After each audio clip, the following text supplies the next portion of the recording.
بلوچستان میں طوفانی بارشوں سے تباہکاریاں جاری ہیں۔ شدید بارشوں کے بعد ڈیرہ بگٹی کا سیلابی ریلا سب کچھ بہا کر لے گیا۔ اب بھی کئی افراد لاپتہ ہونے کی اطلاعات ہیں۔ بولان سمیت دیگر علاقوں کے ندی نالوں میں بھی طغیانی آ گئی، جس سے مکران کوسٹل ہائی وے کے قریب بدوک کے مقام پر 30 فٹ گہرا شگاف پڑ گیا اور گوادر کا کراچی سے رابطہ منقطع ہو گیا۔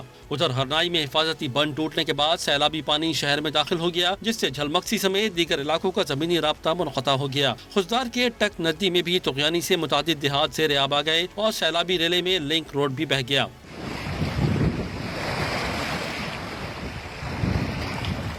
دوسری جانب ہب ڈیم میں حالیہ بارشوں سے اونچے درجے کا سیلابی ریلا داخل ہو رہا ہے اور ڈیم میں پانی کی سطح بھی 15 فٹ بلند ہونے کے بعد 327 فٹ تک جا پہنچی ہے، جبکہ ڈیم میں پانی کی گنجائش 339 فٹ ہے۔ ہب انتظامیہ نے بھی ڈیم کے قریبی آبادی کے مکینوں کو محفوظ مقامات پر منتقل کرنے کے اقدامات مکمل کر لیے ہیں۔